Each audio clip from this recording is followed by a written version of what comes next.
Have you ever wanted to guest on a podcast like this one that you're listening to right now? Well, you can. You can definitely do this by visiting a website called Podmatch, where you can sign up and be available for all different types of podcasts that you can guest on. Or you can even search for a podcast and say, I want to guest on your podcast. I think we'd be a good match. So if you want to do this, you can go to our unique link, which is joinpodmatch.com/reality, and you can sign up and do exactly that. And you can find us and you can guest on our podcast. So again, that unique link is www.joinpodmatch.com. That's joinpodmatch.com/reality, REALITEA, and you can be a guest on our podcast.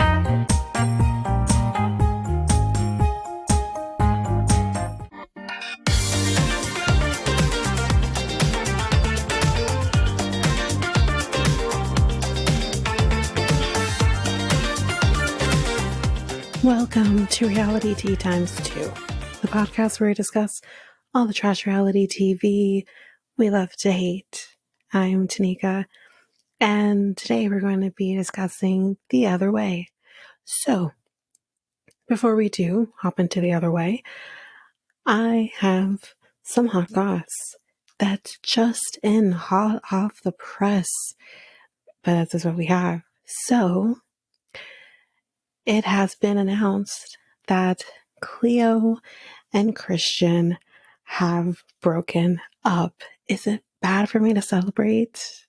But I'm celebrating on the inside because she deserves so much better than him. So, yeah, they have broken up. And Cleo wrote on her Instagram as follows. She says, I know a lot of people want to know and keep asking, but Christian and I are no longer together as we could not deal with the complexities of a long-distance relationship while on such a public scale. Please respect our privacy. Please understand I love him, and I always will love him. I don't regret the fact he came into my life. I was hoping we could be a happily ever after, but we have very different personalities and emotional needs, and that was excruciatingly painful for both of us. Okay. This isn't because we don't love each other. He will forever be in my heart. We've supported each other a lot in this past year and a half. I wish him all the best. I will love him forever. Neither of us are perfect. I'm very insecure. Please don't send him any hate. Okay.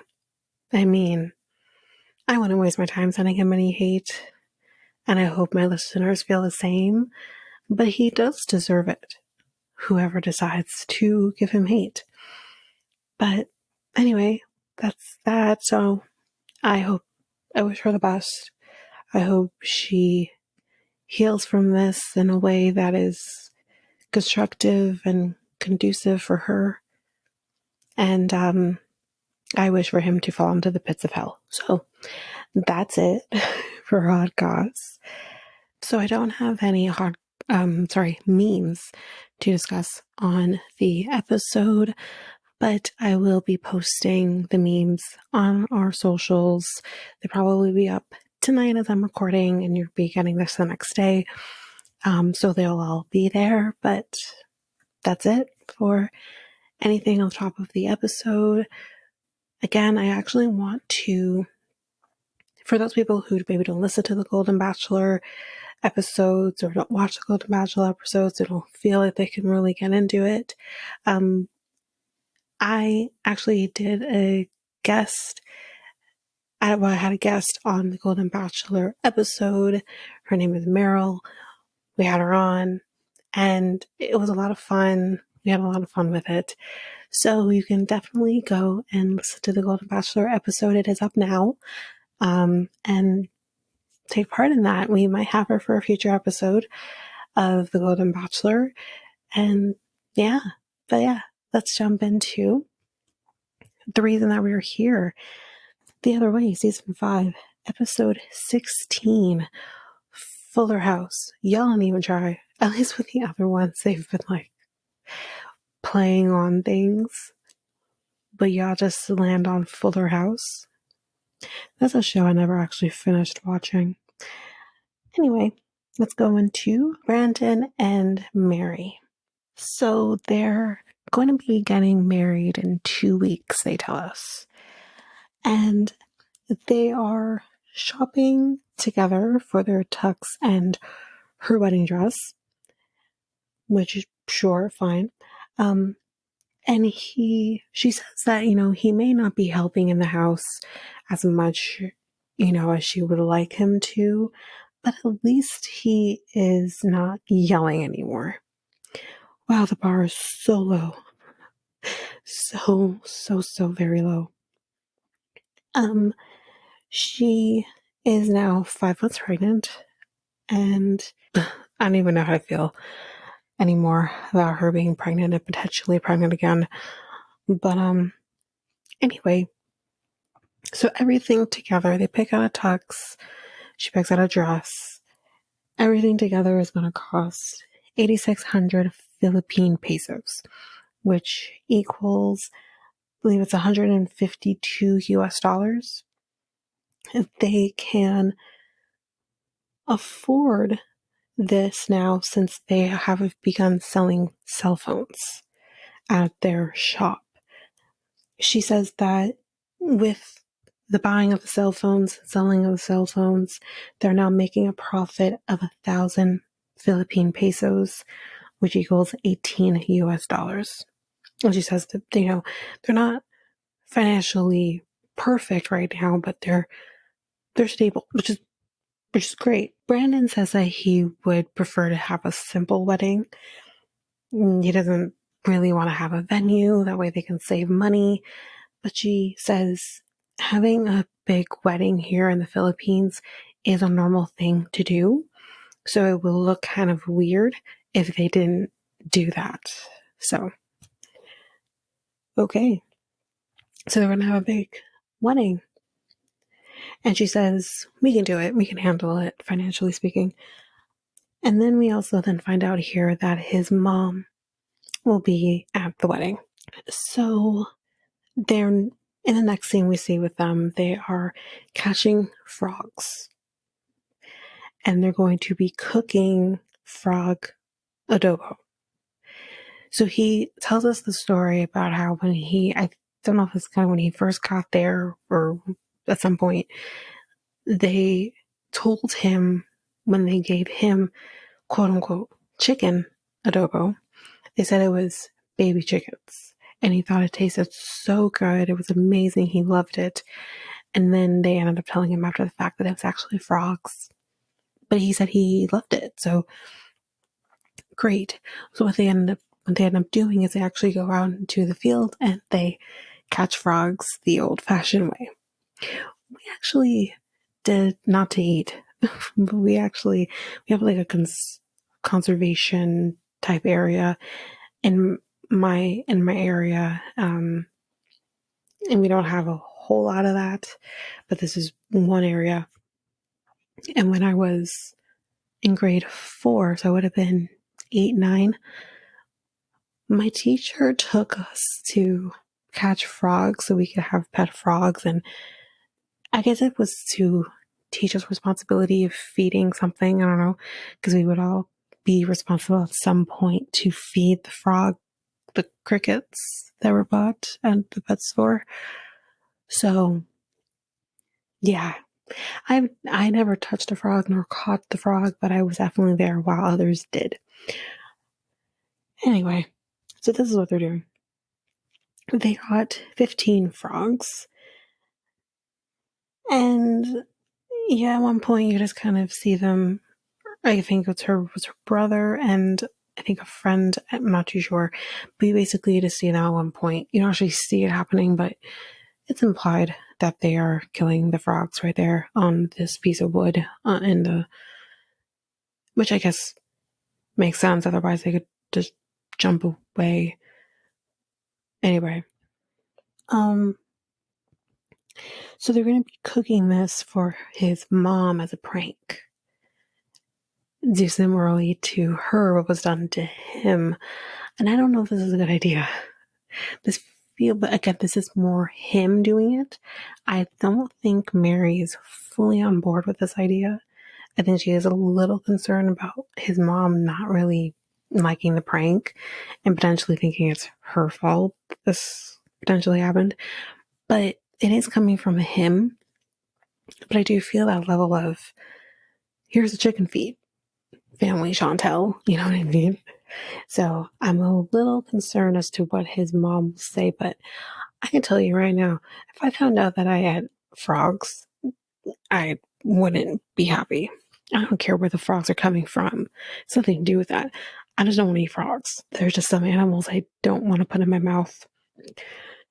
Anyway, so then, as we know, Mary and his mom hate each other. And we got that clip from the beginning of the episodes, or the season. But Brandan is hoping that all can be good between them. How? How would things be good between them? I think he has to understand that his mom doesn't have to like her by any means.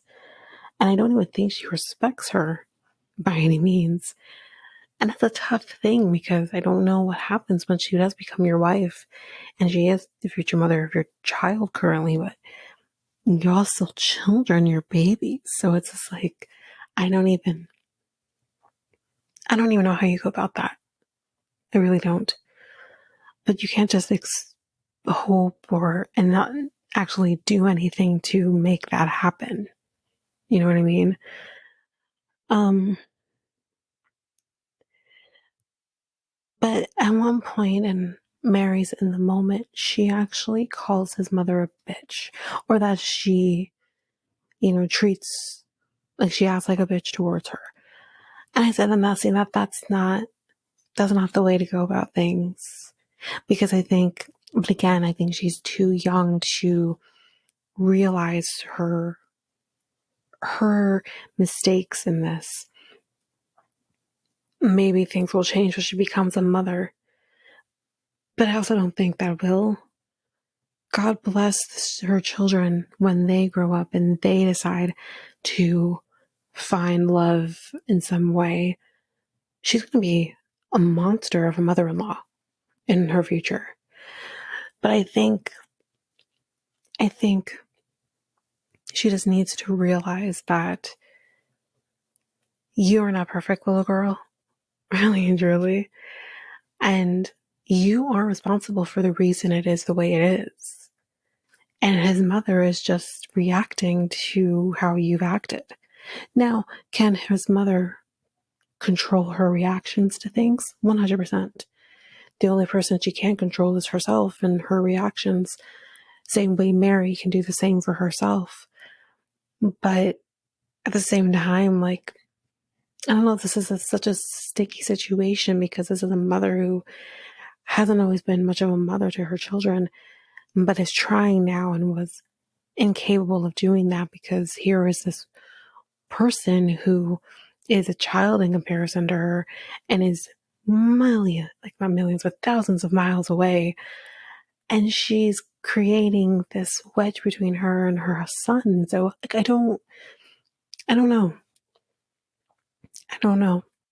But I didn't like that. But Mary says to Brandan that she just wants to ensure that Brandan is going to be on her side when it comes to his mother. And that's such a awkward situation to put him in. It's his mother. And although they have a very rocky and very strained relationship, I think deep down he wants to have that strong bond with his mother. We saw that when he left. He really wants that. I think. But for him, again, this is, again, his future wife, his future mother of his children, the person he considers the love of his life. So I don't really know what would happen. But next thing, Brandon's mom is going to be here real soon. So we do find out that his mother does know that Mary is pregnant. And we kind of now see his mom, and she says that she is really cautious about this. But at the same time, she is speaking truths here, because she says, like, they're too young. They just got here. They, have their own issues they still need to deal with. The insecurities, the trust, all of those things are still problems that she feels in their relationship, which I think we can all agree. And it's just too soon. And I 100% agree with her on that. But again, she is trying to be cautious with how she handles things and how she approaches things, because she doesn't want to have friction between her and Brandan, and wants to be able to make sure she can probably have that line of communication still open with him in case he ever needs something from someone. So I hope his godparents are coming, but I guess we'll find out when the time comes. But yeah, I don't know. I get it. I get it for her. It's such a probably a tough place to be in. But anyway, we see Mary is miserable per usual. And so then they drive in the taxi and they go to pick up his mother. And always hear Mary say, as they get closer to her, to his mother, is that, whoa, she's so white, Mary. Oh my God, there are some people who are transparent. But again, I think, again, your complexion, but everyone's very different. So for her to say, whoa, she's so white, is this, and of course, his mom didn't hear that at that point, but that's just so uncalled for. But anyway, so then they go and they say their hellos and they hug, and Brandan, they did shake hands, mom and Mary, but Brandan kind of says, a hug, and that didn't happen. But his mom says the look in Mary's eyes is a look of someone who doesn't like me. But she's right. It's 100% sure. Or I don't know if actually she said that or Mary said that. I think mom said that, but it's true. Neither of these women like the other. They just don't. Anyway, one or the other. This probably was Mary, says she doesn't trust her. Then his mom, in front of Mary, which I didn't like this, literally says, oh, the poverty level is a concern. Okay. You can't be that. I think for anyone who isn't used to seeing poverty being what it is in other countries, can be shocking. But to say it in front of the person who lives there, where this is her home and now your son's home, it's kind of tone deaf. So I didn't like her saying that in front of Mary. I think that would leave a really bad taste in anyone's mouth. And as we see for next week, it will be worse. Because Brandan really seems somehow, again, I think he comes from a different place because he's been in really horrible situations because of his mom. I don't know if his mom has ever been in a situation. Again, we don't know. We don't know her history and her past. But I don't know if she's ever really been in a situation where she had to live the way that Brandan did. So it will be interesting to see that. But so Mary thinks that his mom is a mean girl. I don't think you're much different. But anyway, Mom says a relationship with Mary isn't going to happen. And that's the thing that I also don't like. You can't put your child in a situation where he feels like he has to choose. Because at the end of the day, he isn't going to choose his mother because his mother didn't choose him when she needed to. So I wouldn't even fault him for never choosing her. But don't put your child in a situation where he feels like he does have to choose. And try. Hash shit out if you need to hash shit out. Talk and figure out where Mary is coming from, or maybe Brandan's coming from. Figure out those things, and maybe from that, you guys can create some sort of foundation for a relationship in some point in the future. You don't have to be buddies, you don't have to be best friends, you don't have to love each other or anything like that, but there should be some ground to walk on, because there is going to be a child involved in this, whether we like it or not. But yeah, that's it for Brandan and Mary for this week. Next we have Sarper and Shekinah. So Shekinah is going to be going over to see her sister after the fiasco that was that. I think we did talk about that. I think that was in the last episode that I covered, actually. So, she's in her hotel, and she feels like he deserves more of a chance than what he ended up getting from, what's her name? Shania, whatever the hell, her sister. Sarper says he would like to have another chance, and she kind of wants that too. This is what she's telling her sister. And she says, because you didn't get to see the connection that me and Sarper had. And Shariah says, I didn't see it because it's not there. Now, I'm confused by this relationship as much as you are, Shariah, and I think the rest of the world is as well. However, it is not up to you to tell her what kind of connection she may or may not have with Sarper. It's not up to you to tell her whether or not she should be in this relationship or not. She's a grown-ass woman. She can make her decisions, and you should support her in whatever decision she ends up making. I know that might be hard sometimes, but at the end of the day, you need to. So, yeah, just let her do what she needs to do. You don't gotta like Sarper by any means. I don't fucking like Sarper. But you can't just sit there and say, oh, there's no connection. That's not fair. And that's probably a very true statement to make. If someone told me that I didn't have a connection with my partner, I would literally say, don't talk to me because you don't know what you're talking about. Unless you've lived a day in my shoes, don't say anything.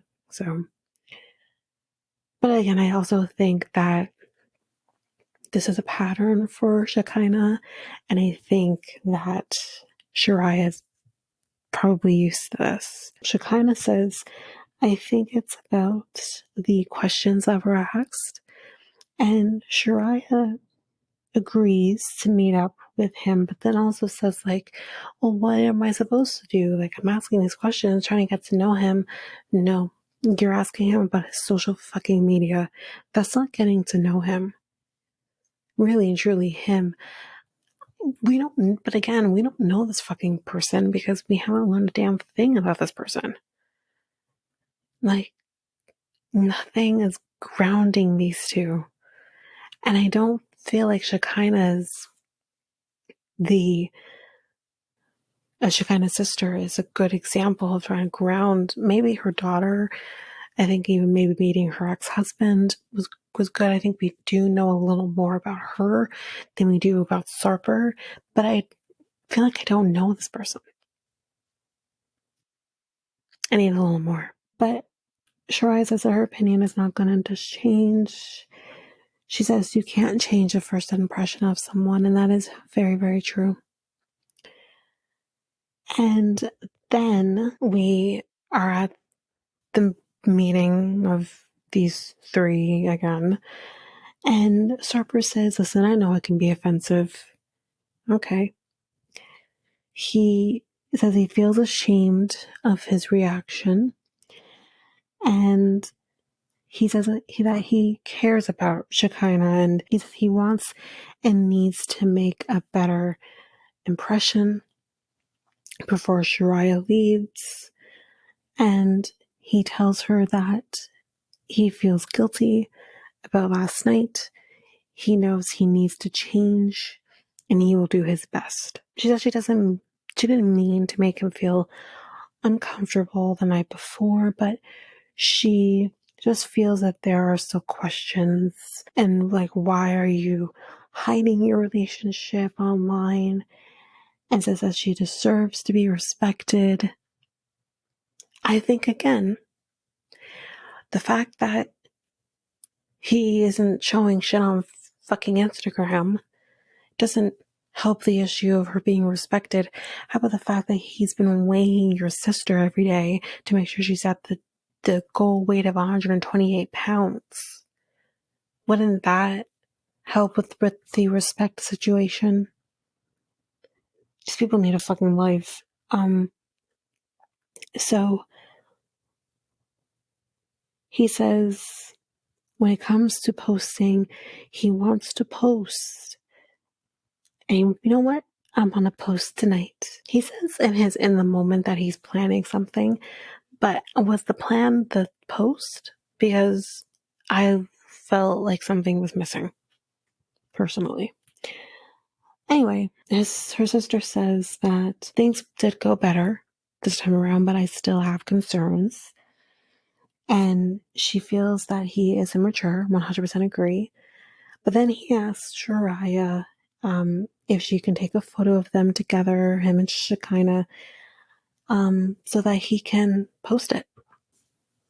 So he's going to be doing a post. Spoiler alert, no, he's not. We'll get to it at the end of the episode.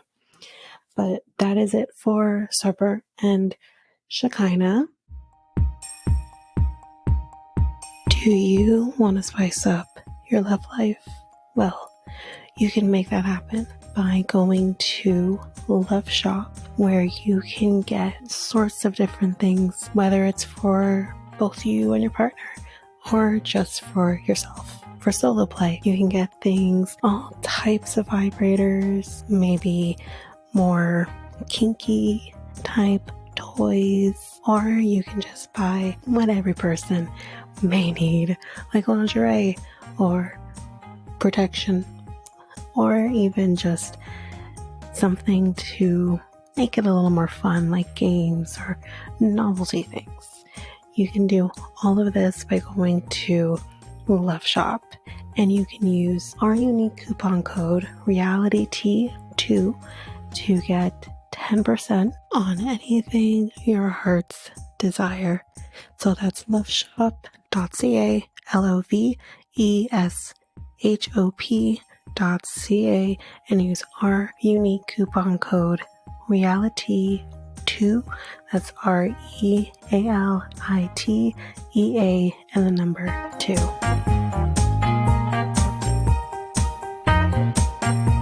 So we are going to be doing Armando and Kenny first, since it's very, very short. And we're going to save the best for last. So, Kenny and Armando, they're heading back to Mexico City, and they're going to be going to the surrogacy clinic in order to pick their egg donor.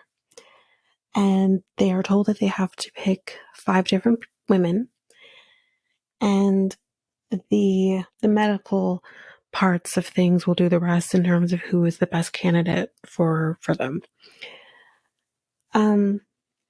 Kenny says that he never thought that he would be picking out women as a gay man, but here you are.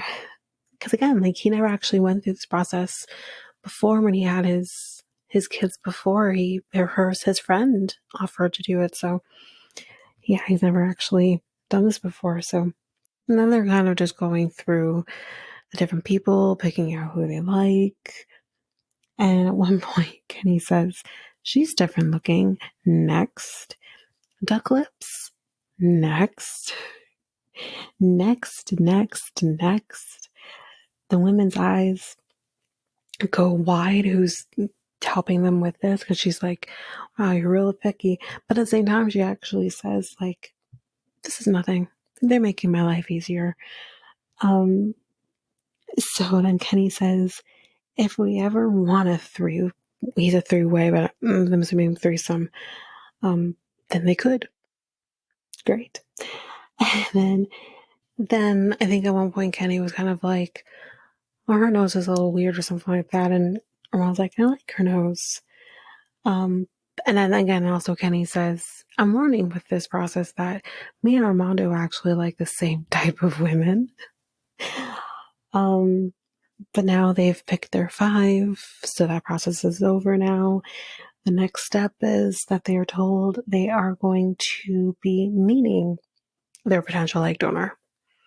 And that's it. Really quick with them, as usual, honestly. But that's it for Armando and Kenny. So let's jump into the fun. TJ and Kimberly. So they are starting the wedding ceremonies. And that starts at 7 p.m. Guys, buckle up for those who didn't watch this episode. So anyways, start of the wedding procession. And TJ says it's going to be a long night. We said long day, but the day is over. It's a long night. So for the ceremony, for the first ceremony, the family, while they're doing the procession, is kind of dancing, while the husband is being carried by a horse. He just says that his family are bad dancers. Wow. He's very particular with the dancing. So he says when he gets off the horse at the end of the procession, which again, we do see this, he will be greeted by Kim's parents.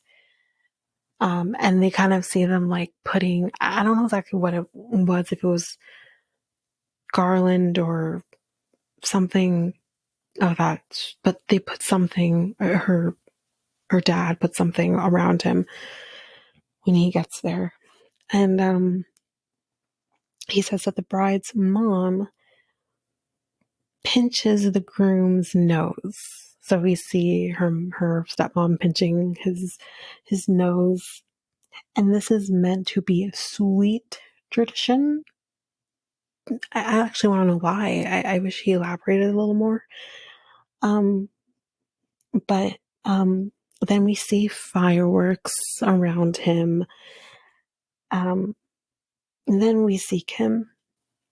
I thought she looked absolutely amazing what she was wearing, but this is not the only outfit that she has. At one point, I think she's wearing more yellow at one point. I think she had like, I don't know, it was 2 or 3 other changes, but I thought she looked absolutely incredible. She said that was her favorite so far. So she tells us in India that the bride's siblings would be the ones to walk her down the aisle, but her siblings aren't there. I don't know if they were ever meant to be there or if they couldn't be there or whatever, but she says that her father is going to be the one walking her down. She does say for her that the important part of having her father be the one is that she wanted to be able to hold on to at least one Western tradition, which was her father walking her down the aisle. However, it wasn't just her father walking her down the aisle. There was a few different people of his family that was carrying this kind of, I don't know the right term to use, but like, not canopy, but like this thing above her and him that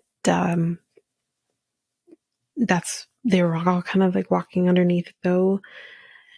And then there was also the people, I'm sure, holding this up. She wasn't too thrilled about that.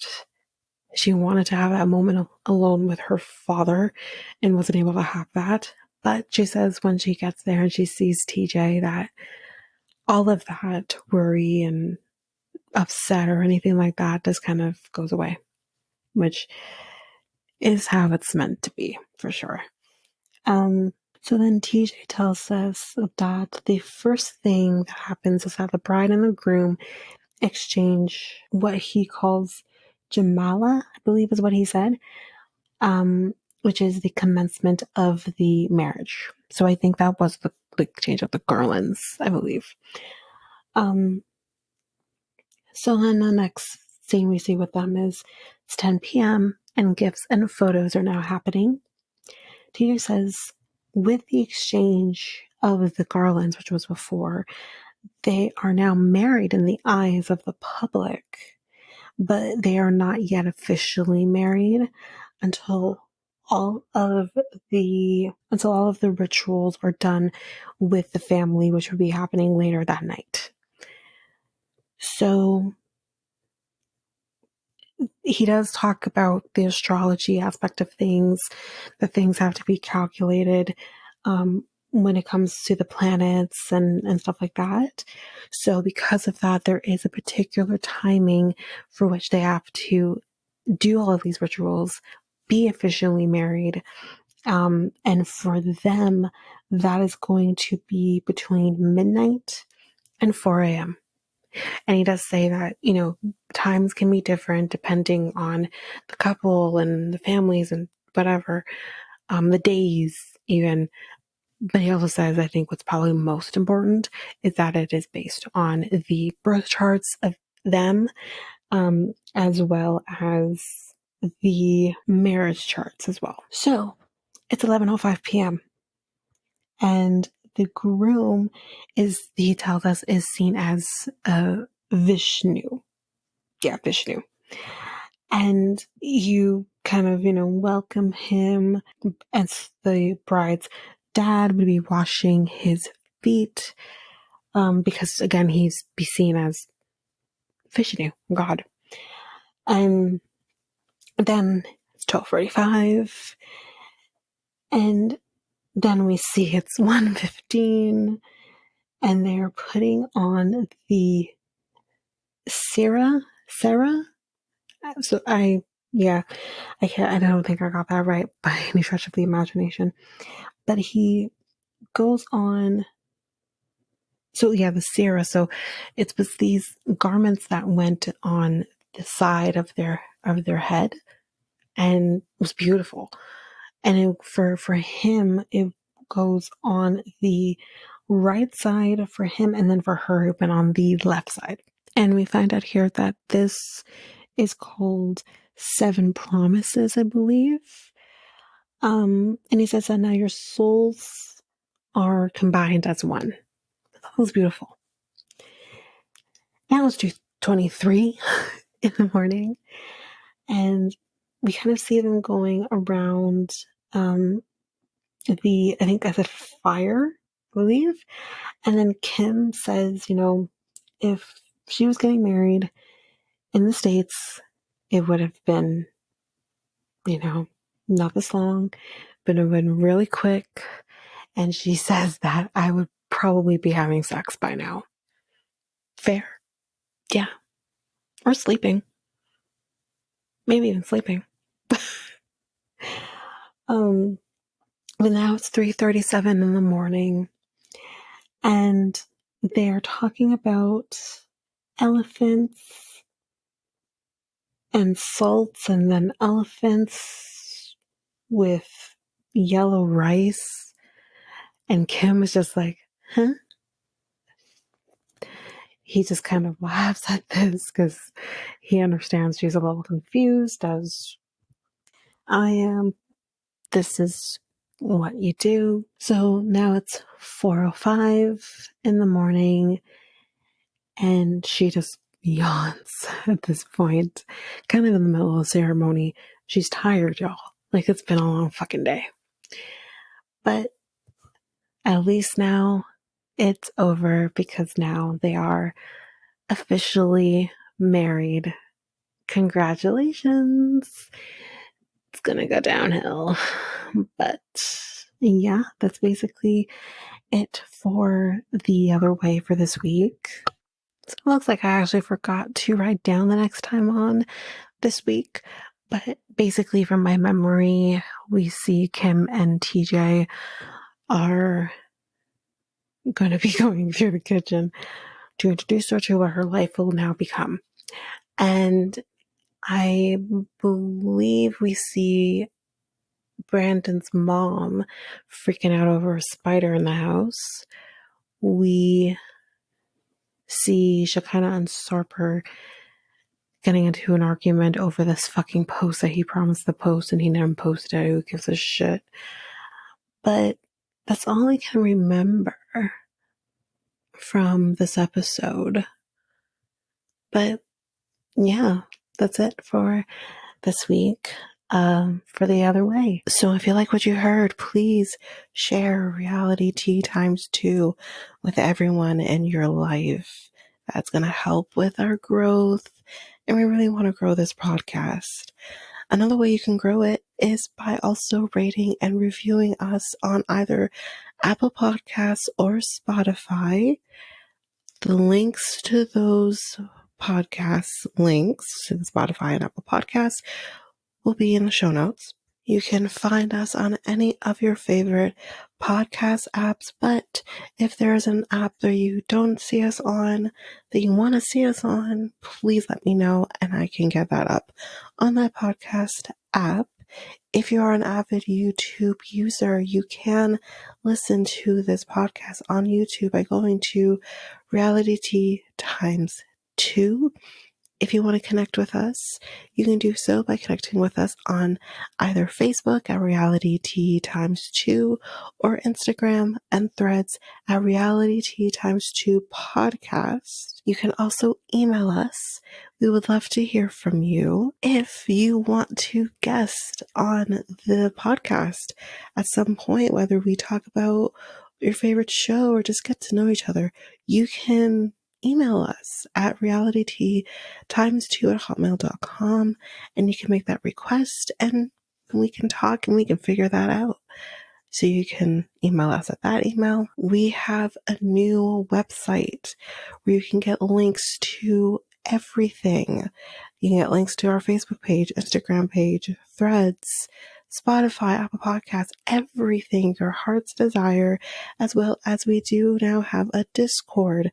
So you can follow us and talk to us on the Discord app. You can get all of that information at the website, and the website is www.solo.to/reality ×2. I also have a new podcast with my friend Mikkel called Next Take Podcast, and you can either listen to us at YouTube at the link that's going to be in the show notes. I believe that is Next Take Podcast, and you can also go to our website. There you can have all the links to all of our social medias, email, everything. Our episodes as well will be at the website, which is www.solo.to/Next Take Podcast. All of the information, everything that I have just said, will be in our show notes. Well, that's it for now, guys. Thanks. Bye.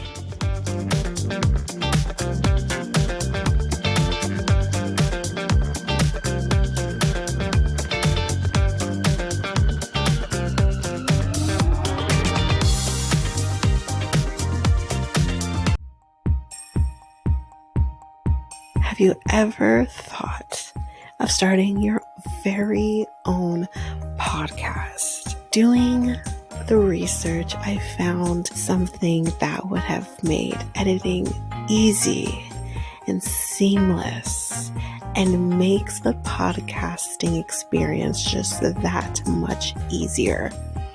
And I am talking about Ludo. This is a podcast software that I use for editing of our episodes. It is amazing. It is easy. You're also able to get help from doing chats and getting the information that maybe you just need a little more help with.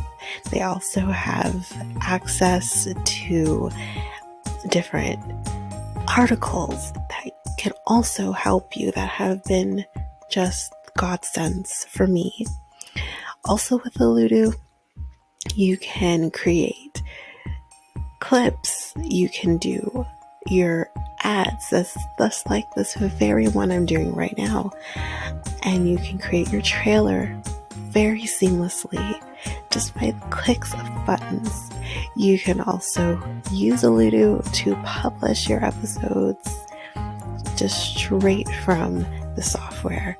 It's so easy. I highly, highly recommend it. You can get access to Ludo by using our unique link, which you can find on our show notes, just down there at the bottom at the show notes. And you can get access to an easy software